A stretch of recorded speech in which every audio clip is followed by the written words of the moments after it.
At 1:30 in the morning on June 12, 1962, three shapes moved across the roof of the most secure prison in America. Below them, guards patrolled a cell block where, in the dim light, three men appeared to be sleeping soundly in their bunks. They weren't men at all. They were heads made of soap, toilet paper, and real human hair, propped under blankets to buy time.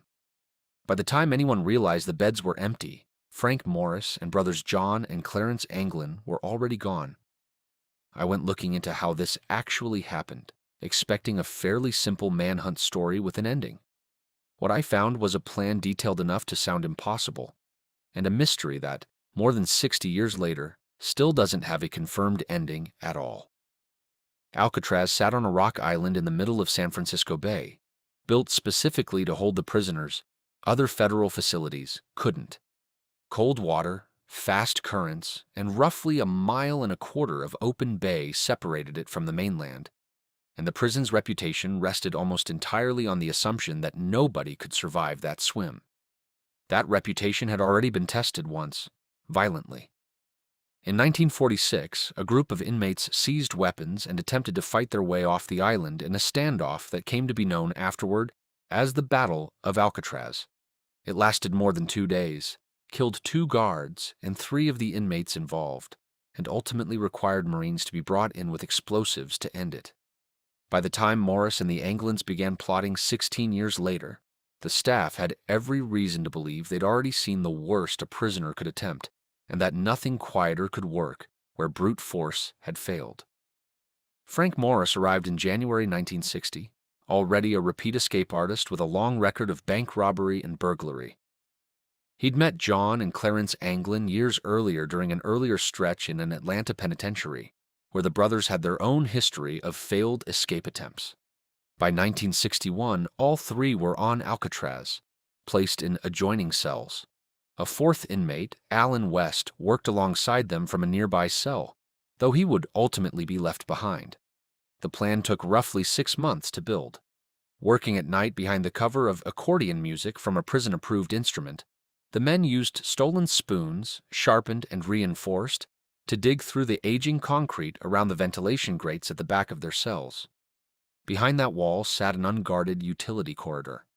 Night after night, they widened the holes just enough to slip through, then covered the openings with cardboard discs painted to match the cell wall, convincing at a glance under the dim night, lighting the guards relied on.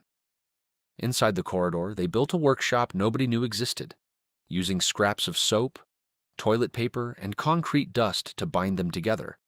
Then flesh-toned paint smuggled from the prison's paint shop and real human hair collected from the barbershop floor.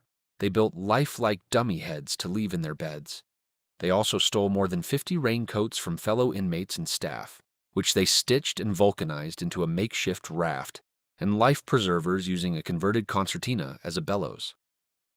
On the night of the escape, the 3 men climbed through their cell openings into the utility corridor, used pipe fittings as makeshift rungs to climb up the back of the cell block, and reached a ventilation shaft leading to the roof.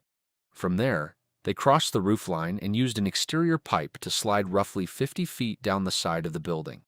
At ground level, they cut through a barbed wire perimeter fence and made their way down a steep embankment to the water's edge, where they inflated their raincoat raft and paddled out into the bay under cover of darkness. Alan West, delayed by a cement obstruction he couldn't clear in time, was left behind and later gave investigators much of what investigators know about the plan. The next morning's routine bed check on June 12th turned into chaos the moment a guard reached into Morris's bunk and felt a solid, painted head instead of a sleeping man. The prison went into full lockdown. An intensive search began immediately, involving the Coast Guard, the Army, and eventually the FBI. But by then, the men already had hours of head start under cover of night. Searchers recovered fragments of the raincoat raft, part of a paddle, and personal effects near Angel Island, a few miles from Alcatraz, along with a wallet belonging to one of the Anglins. No bodies were ever recovered. In 1979, after 17 years of investigation, the FBI formally closed the case, concluding that all 3 men had most likely drowned in the bay's cold water and fast currents. That conclusion never fully settled the question, partly because of what came afterward. Family members of the Anglin brothers have long claimed they received Christmas cards in the years right after the escape. Their mother reportedly received anonymous flowers delivered every year until she died in 1973, and relatives say two unusually tall women in heavy makeup attended her funeral, whom the family believes were John and Clarence in disguise. None of this amounts to proof, and the FBI treated all of it as unverified. In 2016, the question got a more rigorous test. Rolf Hutt, a hydrologist at Delft University of Technology in the Netherlands, and Fedor Bart, a researcher at the Water Engineering Institute Deltares, built a 3D hydrodynamic model of San Francisco Bay using historical tidal data from the exact night of the escape. To simulate the raft's journey, Bart applied a method called particle tracking, the same approach engineers use to predict how any object, debris, a lost shipping container, a human body will drift under real currents, and ran the scenario repeatedly while adjusting for the effect of three men paddling by hand instead of floating passively. They found that timing mattered enormously.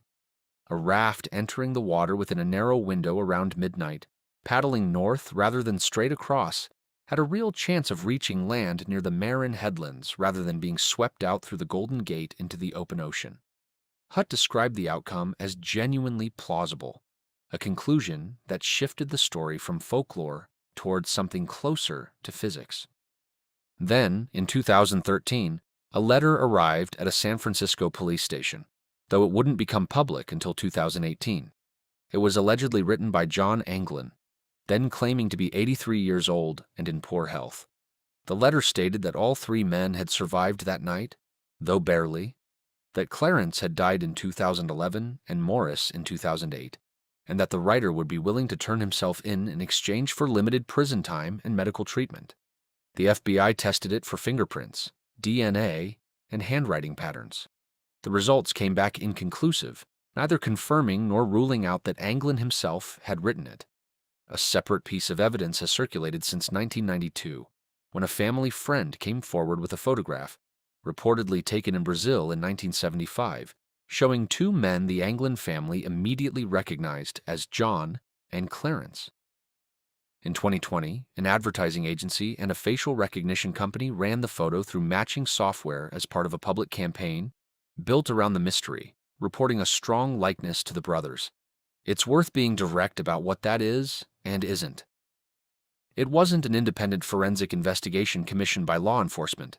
It was a media campaign, and facial recognition software run on a 50-year-old photograph of two unidentified men is a long way from confirmed identification.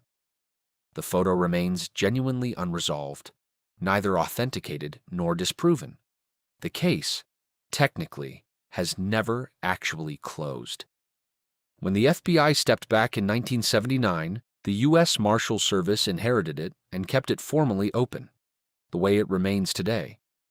As recently as December 2023, the Marshals released age-progressed photographs showing what Morris and the Anglin brothers might look like now, well into their 90s, if alive. Active federal warrants for all three men are still, on paper, in effect, more than 60 years after the search began. It's a strange kind of limbo for a case, not solved, not abandoned, just quietly ongoing. 60 years later, nobody has ever found a body. Nobody has ever proven a rescue.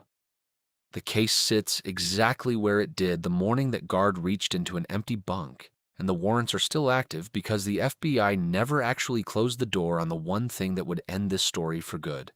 Picture that rooftop again. Three shapes crossing it just after 1:30 in the morning, heading toward water nobody was supposed to survive. Whether they did is still, honestly, anyone's best guess.